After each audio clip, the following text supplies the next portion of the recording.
We're talking about justice, the issue of justice, and I would want to speak with you specifically about justice, kind of broad, I guess, wide-range discussion about justice as it relates to Detroit. What's etched on the Supreme Court, which is equal justice under law. And we all know in America that that's been an unfulfilled promise from the very beginning. So if you ask me about the question of police brutality and the current conflicts going on, I think what's interesting to note is the similarities that you can draw between the late 1960s and today. And the realization that if you believe, as I do, that structural racism is our generation's civil rights challenge, that we've made almost no progress on structural racism for the inner cities in the last 50 years. Important strides in the first civil rights movement were focused largely on the South and largely at the institutions of Jim Crow segregation. While Jim Crow was being set up in the South, we were setting up in the North and in Western cities systems of spatial racism. Right? The sort of saying that in the South you can be close in social relations but you can't be equal.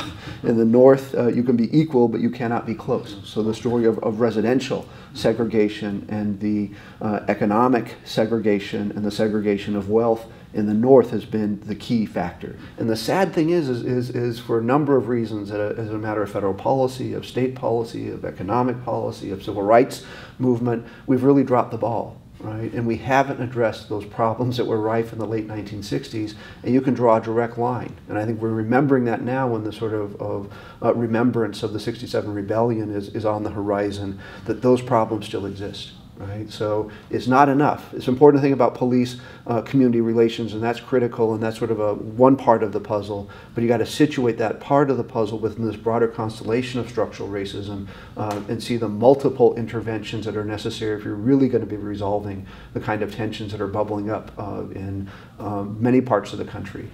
How are you seeing that playing out here? Because once again, in terms of the history of Detroit, like you said, the '67 rebellion, probably people have different terms in defining that. Where are we now under that? Because you talk about the data, data-driven. What's the data here in Detroit? I mean, we're at ground zero of structural racism or spatial racism in Southeast Michigan. And sometimes I say we're the new Selma. And if we don't recognize that and if we don't rally to that and call things by their true names. So it's incredibly disturbing to me as people are talking about this renaissance of Detroit, this sort of restructuring of Detroit, the resurrection of Detroit. You look at the major documents that underlying that, going back to Detroit Future City, looking at the Blight Removal Task Force report, looking at the Bankruptcy Plan of Adjustment, those are completely acontextual. They are looking at the issues and challenges of Detroit economically in complete isolation from our history. Right? And anybody who knows anything says if you don't do a root cause analysis, and if you're not addressing the root causes, there's no chance to have a success. And then people sort of throw up their hands in their surprise that there's a tale of two cities emerging, that in 7.2 miles of the city where tremendous investment is going on, largely public subsidized, right? So it's Detroit dollars that are actually increasing the economic divides. And then you go out to the neighborhoods and you look at the state of the schools, and that's largely a failure of state policy, right? The problems in Detroit public schools are decades-long problems in the school finance formulas, compounded by the lifting of the sort of cap on charter schools, and you have had generations of Detroit children that are basically been written off through no fault of their own, right? Through a failure of state policy. So all of these things are coalescing in Detroit in ways that are more serious than probably any other part of the country, and yet we're celebrating the fact that we have an M1 light rail that resolves the contradictions of the people mover that went around in a circle, right? And now just simply goes back and forth along the straight line of almost exactly the same distance. Are we delaying the inevitable, or are we just like, do you think some of the city's leaders are just willful ignorance, just saying it's not really happening? What do you think that is? They're not seeing what's going on? I think willful ignorance is an interesting word, right? Because you have to be in denial. Because and it's not like this is secret knowledge. This is the lived experience of the majority of the residents of Detroit, right? So it doesn't mean you have to tell the average person what's going on in the nature of the inequities. So the question is, why doesn't that knowledge rise up and influence the people who actually have power to determine what policy is? And at a minimum, it has to be willful ignorance, right? But we have had 400 years of denial in our country. We're very well practiced at it, of seeing the existence of inequity. And we really have to open our eyes, right? And so one of the things that really bothers me is this sort of complete balkanization of the region. Right? So people can now structure their lives.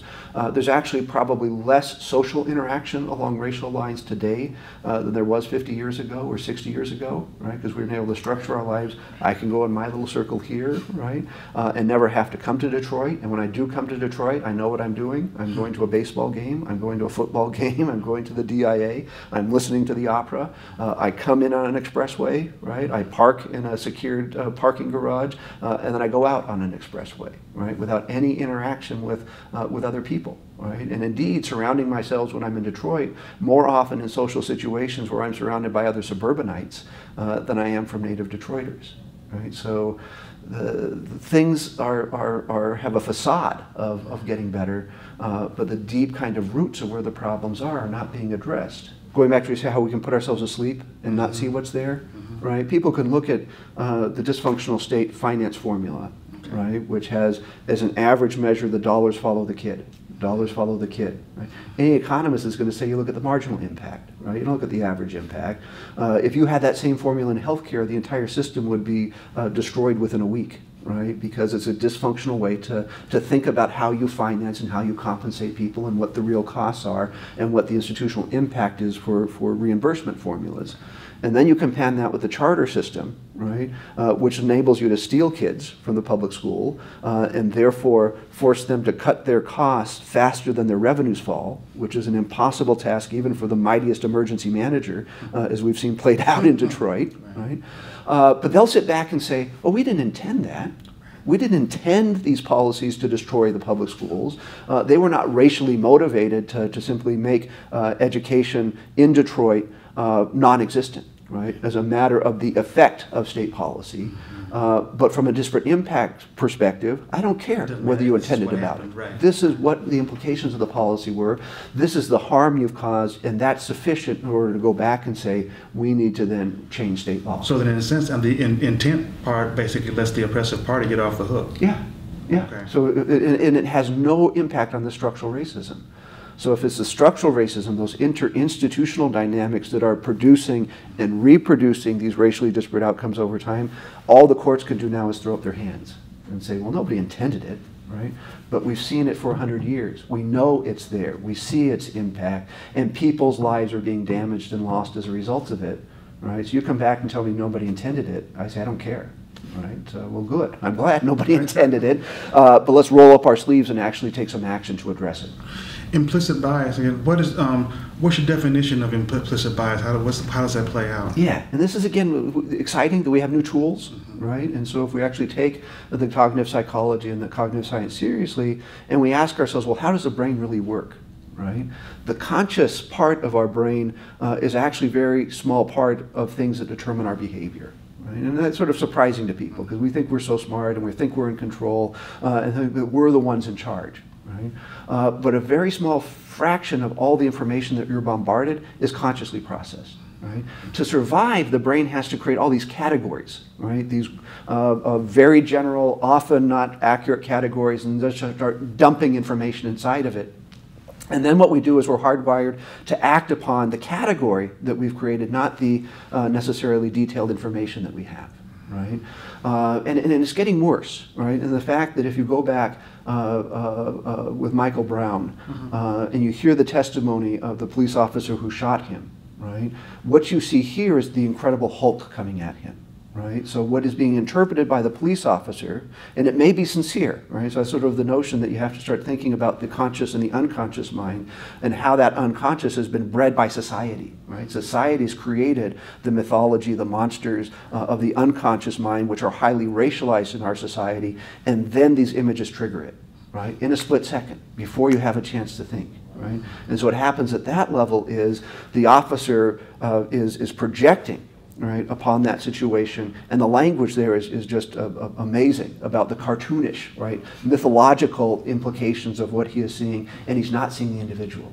Right? And that's really what racism is about. Racism is about not seeing the individual as the individual, but rather having this racial category. We know that's happened at the conscious mind, right? We have centuries in our countries of experience on that. Well, we're starting to understand that's also happening at the unconscious level, and that that is a critical part of trying to unpack what is taking place with the police relations, but it's also a critical part of our understanding of the limitations of an intent-based system for constitutional law.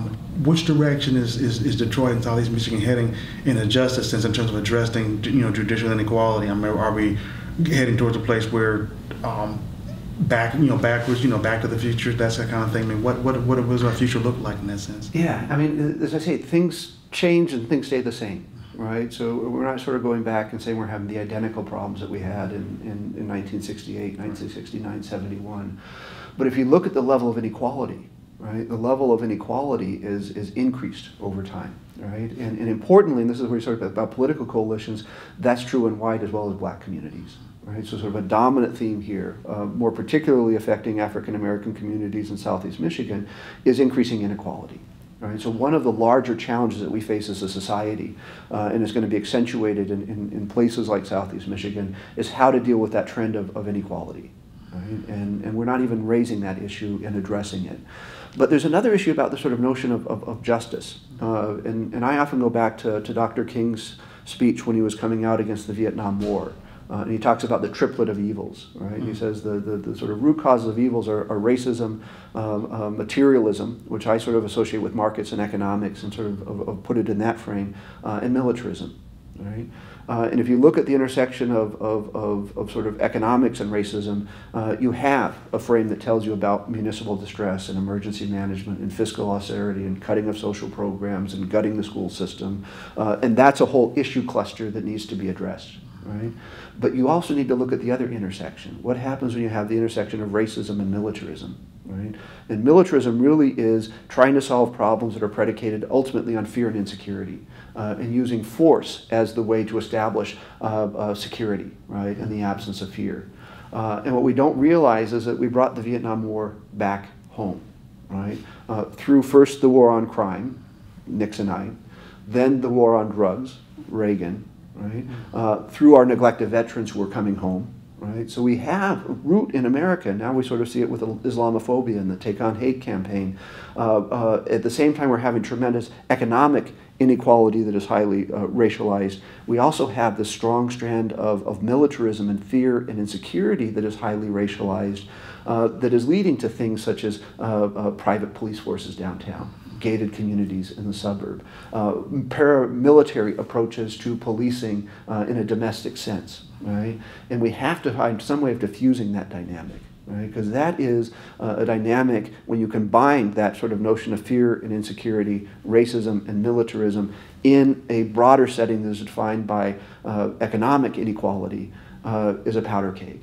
Right? And it's the same kind of powder keg that led to the civil unrest, that produced the Walk Riots 2 days after we had the passage and signing of the Civil Rights Act, that is defining the geography of all of Southeast Michigan, that is the challenge that everybody, not just the mayor and the city, but the region and the state and the nation, have to be coming to greater and greater terms with. I do want to ask, in terms of, just to wrap up, is there anything else at all on this subject that you think is important for people to know? Yeah, that we have heroes, right? And here, sitting in the Damon J. Keith Center for Civil Rights, we need to remind ourselves we still do have heroes and elders.